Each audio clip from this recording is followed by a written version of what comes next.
Hello, everyone. Thank you. Welcome to our spring concert. We're really glad you're here. And I'd like to thank you in advance for your generous donations in the back, which help us rent this incredible church to play in. We couldn't do it without you. My name is Susan Deniston, and I play cello with Arpeggio and have done so for 2 years now. If you're wondering why I'm here, is we like to introduce a member of the orchestra each concert so that as you join us, you get to know us over time. So last concert you heard from Mandy. Mandy, there she is. Give us a bow wave so they can see. And then the concert before that last spring, Dina. Wonderful. Thank you, Dina. Yes. So my background in music includes several years of piano with an overlap of clarinet, which I took into college. And then I didn't play a whole lot.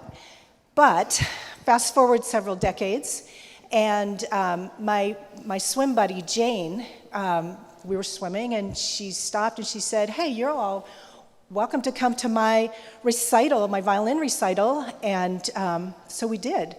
And I left so inspired by the adult learners in the group. There were about 4 or 5 of them. And I decided that I wanted to pick up a string instrument. So it was pretty obvious to me which one I was going to pick. I was waffling a little bit, but we all know that the cellos are the coolest instruments in that whole orchestra right there.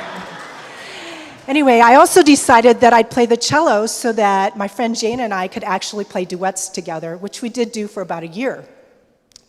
And then concurrently, I was lucky enough to secure a spot with Nancy Wilson, who is my cello instructor. She's a professional cellist and has greatly enhanced my learning experience and is a wonderful mentor and a very good friend. Arpeggio was actually started by 2 string teachers who wanted to give their adult learners like me an orchestral experience. And so they gathered about 8 to 10 of their adult students, and they met in Telford's violin shop and became Telford's Adult Orchestra. And it was that name until about 2020 when the name was changed to Arpeggio. It was through my teacher, Nancy, that I heard about Arpeggio. She got me connected. I was soon a member.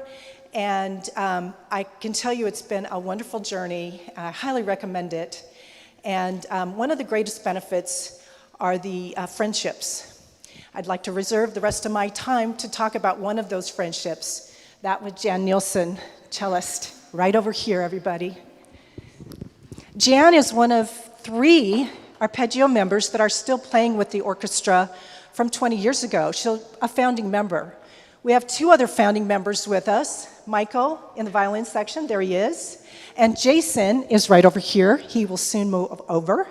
Come on up, Jason. So Jan, like I said, has been played for 20 years. For 15 of those years, she has been principal cellist. And then for 15 consecutive years, I don't want to cover you up. For 15 consecutive years, she has actually been the board president, leading Arpeggio forward to what it is today. Wow, Jan, look at us. Well done, well done. Oh, it's for you. Jan has decided to step away from her principal role this year and as board president, but has graciously agreed to stay on in an advisory role, for which we are very relieved and very grateful. So tonight, Jan, thank you. Thank you from all of us for your many years of your leadership and your musical contributions, making Arpeggio what it is today. Thank you. Thank you from all of us.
Good evening, everyone.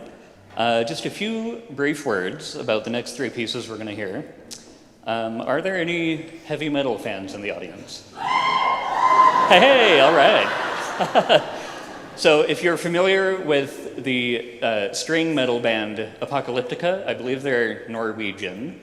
This next piece, Fire in the Forge, was written by a fellow named Ted Allen to sort of bring that energy and that vibe to a more approachable level for those of us who don't have the neck muscles for headbanging.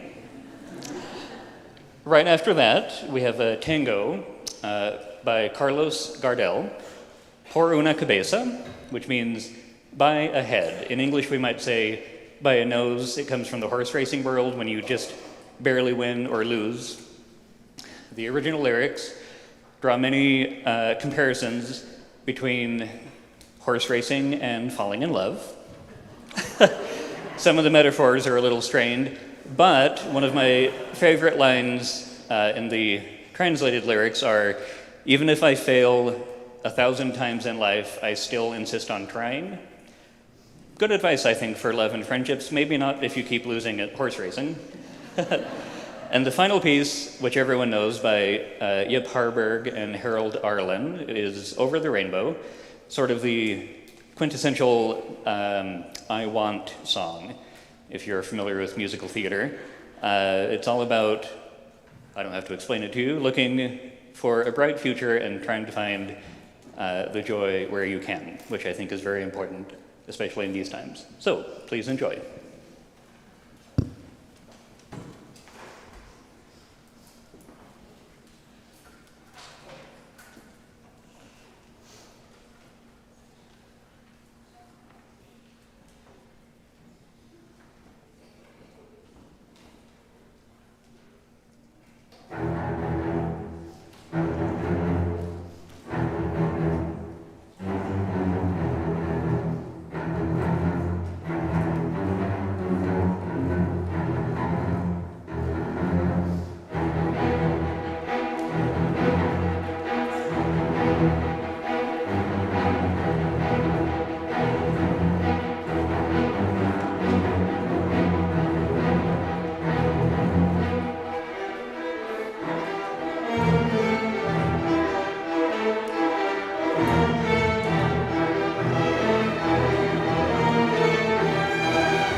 evening. I would like to also welcome you. Thank you for coming.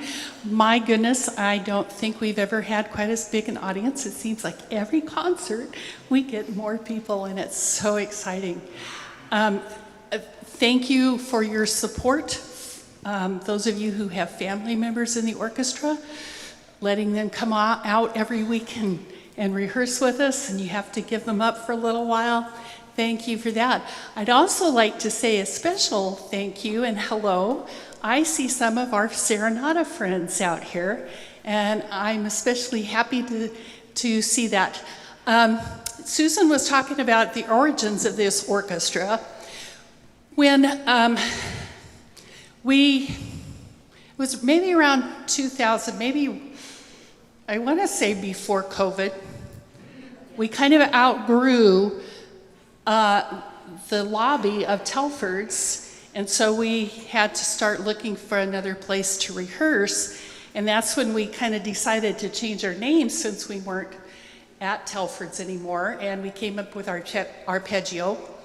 And then a couple of years later, our orchestra kind of came in under the umbrella and partnered with Serenata Orchestra, which is a 501c3 orchestra, and that has enabled us to do things like gladly welcome your donations, which you will find a table out in the foyer.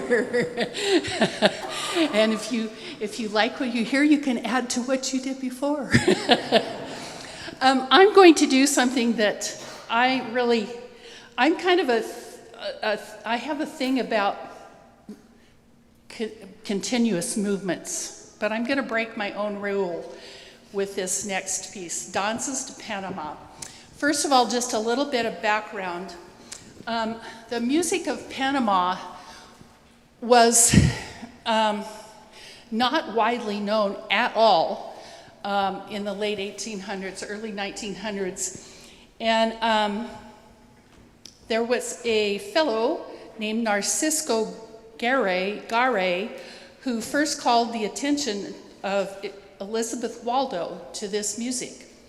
And she, in turn, interested the American composer, and by the way, black composer, which at that point in time, there were not very many of them, at least that were widely well recognized.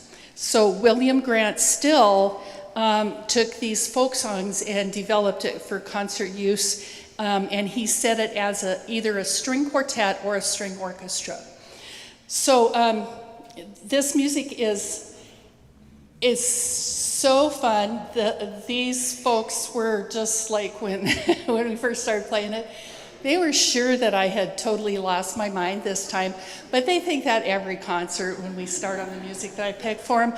So, you're going to hear things in here that are really not characteristically heard by stringed instruments.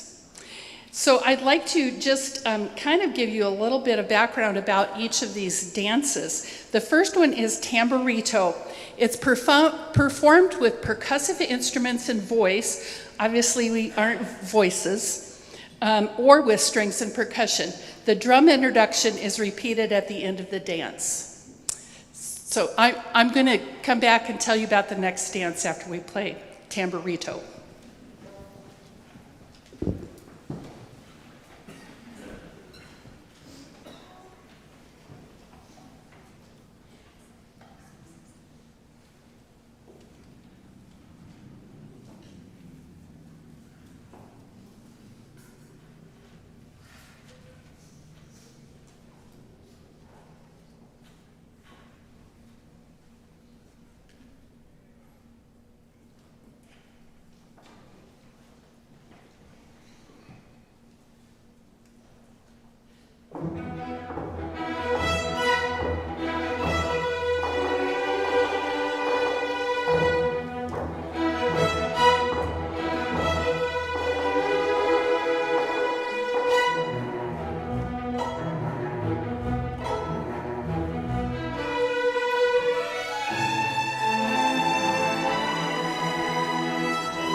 Pretty fun, huh? I will tell a little tale on the orchestra. I asked them last night if they wanted me to talk about all of these before we play the whole thing or in between movements. And they were grateful to think about having a little breather in between. So let me tell you about number 2. Mejorana, I think, if I am not Spanish speaking especially, usually in the major mode. The Mejorana is improvisatory in style. The instruments used are the mejoraneras, which is a guitar playing in counterpoint, and the rabel, which is a 3-stringed violin, neither of which we are using in this one.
The viola players are sitting there thinking they got off without being called out. But I wanted to show you, I don't know how many of you noticed their fun little trick they were doing in there.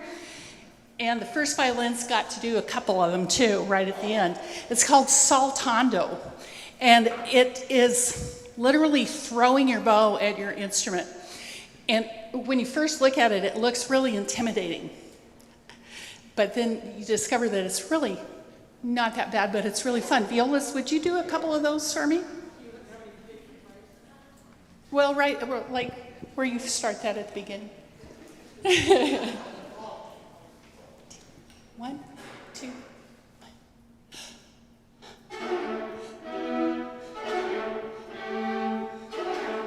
Isn't that neat? So we learned something new.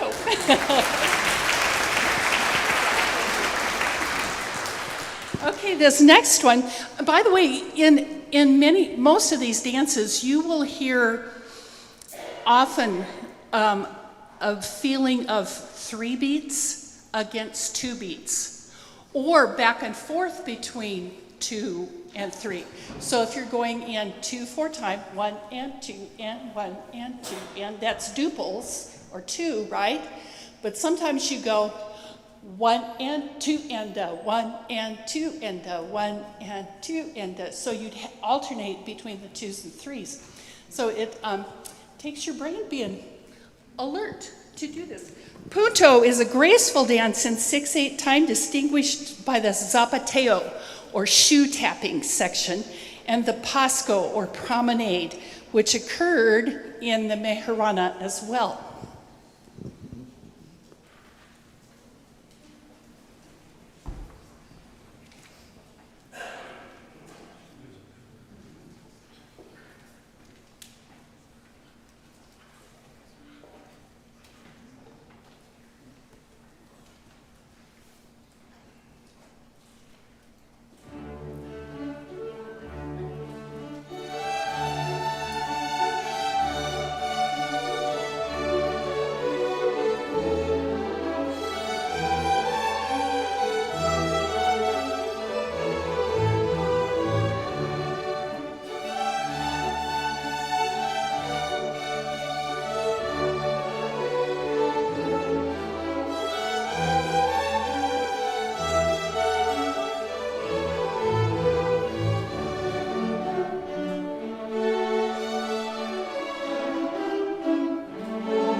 And just like you might expect when one is coming to the evening, having been at a dance, the last one is going to get a little bit crazy.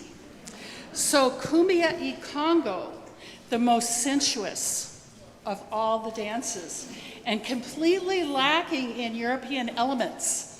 When it is danced in the streets, the women hold lighted candles in their upraised hands. We aren't doing that. While the men dance about them in an abandoned manner.